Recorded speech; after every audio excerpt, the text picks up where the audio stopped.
Mini episode 578 of the FDH Lounge is brought to you by Royalty Tours USA, your ultimate resource to traveling in style to attend sporting events. Follow them on the web at royaltytours.blogspot.com. The FDH Lounge. You want to schedule your life around it. A long time ago, on a gloomy, wet Cleveland spring night, two men stand alone amidst the late-night drizzle. Their voices echo across the vacant station parking lot as they debate the merits of the great American radio show that have been missing for far too long. On that night, an idea was born. That idea became the FDH Lounge.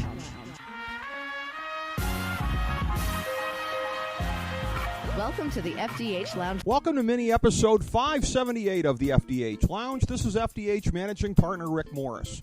Week by week, the FDH Lounge covered the final two seasons of Justified with post-show analysis recorded immediately after viewing each episode.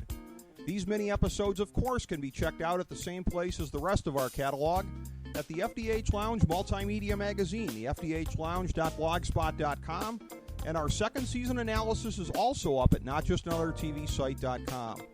Today, we're breaking down the lessons learned from the series finale, how we're meant to view those entertaining years in Southeast Kentucky now that they're in the rearview mirror. Here's our ranking of the top 5 lessons learned in the series finale. Number 5. In the end, the most successful criminal that Raylan ever dealt with was Win Duffy, and he got away successfully. That's not to say that Win was Kentucky's greatest outlaw, more about that momentarily, but by getting away clean with Avery Markham's $10 million, the weasel who often doubled as Raylan's punching bag or a federal informant actually got the last laugh. Albeit his beloved sidekick Mikey was killed along the way, with the fluky gun brawl involving Catherine taking out both of those who originally intended for Win to pay for his duplicity, but he escaped with a fortune and retired to Hawaii, returning to the surfing life.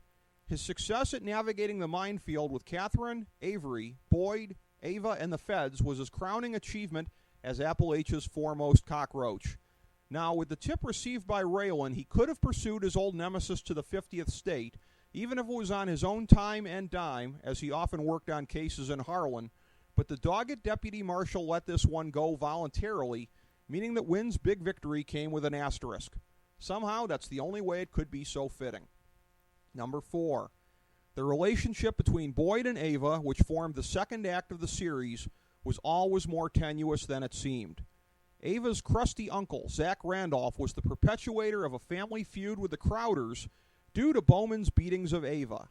And Boyd's willingness to let Ava push him away from behind bars in Season 5 so that he could attend to the heroin shipments proved a fatal rupture to the modern-day Bonnie and Clyde. Ava ended up with the kind of quiet country life that she and Boyd always dreamed of, with a child no less. But she's on the run, and there is no Boyd in the picture, so it ended much different and much sadder than their unrealistic dream. Number 3. Before he got taken down, Boyd proved that he was Harlan's baddest outlaw. Boyd outlasted his own daddy, Mags Bennett, and outsiders like Robert Quarles and Nicky Augustine en route to claiming his status as the king of Harlan crime. But the lukewarm Season 5 arc with the hapless Crow family gave root to the question about whether he was just the fortunate last man standing. While Season 6 was meant to portray the final showdown between Boyd and Raylan, the writers interjected one final threat to Boyd's preeminent standing, the formidable weed kingpin Avery Markham. The backstory set Avery up as a titan for the last several decades, with most of it coming in Harlan, so he wasn't a conquistador that Boyd could exploit like Quarles. While he didn't end up with Avery's money, he did kill him in an epic showdown, and in the outlaw world, that's frequently how the biggest wins get tallied. Number 2. Harlan proved to be its own character on the show, trapping those who lived there into archetypes. Raylan spent much of his last run in Harlan grappling with the ghosts who molded him, but his struggle was the same one faced by everyone, whether they realized it or not. To live in Harlan is to pursue a path that almost seems predestined, forcing you down a road as an outlaw or a hero. Raylan's daughter and the son that Boyd doesn't know that he has will escape those chains, as they'll be raised in Florida and California respectively. But that's just because they got out in time. By the time that you're a fully formed adult, Harlan has already shaped you into what you're going to be. Just look at Ava, perpetually a damsel in distress even when she tries to do the right thing. Or Boyd, still on the hamster wheel of feigning religious respectability long enough to reestablish a criminal empire.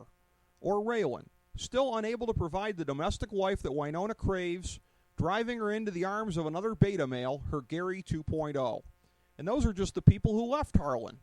With Loretta claiming the mantle as heir to the Harlan crime throne, even if weed is legalized in Kentucky, she'll surely continue to make extra money outside the law. Even if she wants to change, as the other characters have proven, it's too late. Harlan has made its permanent mark. Number 1, the final Raylan-Boyd showdown wasn't a life-or-death struggle. With the ultimate conflict between outlaw and lawman building strongly all season, the penultimate episode proved that Raylan would gladly kill Boyd if he was given the opportunity. But that was with Boyd armed and dangerous, on the run, a justifiable kill much different than the legal loophole that Raylan exploited with Tommy Bucks in the cold open of the pilot. In the end, Raylan's opportunity came when Boyd was out of bullets. With Ava scared to death of what a living Boyd Crowder could do to her, even from behind bars, she'd surely have vouched for Raylan if he killed his arch-rival in cold blood. But Boyd lived simply because he did one thing that Tommy Bucks didn't. He dug coal with Raylan, referenced in the final scene of the series.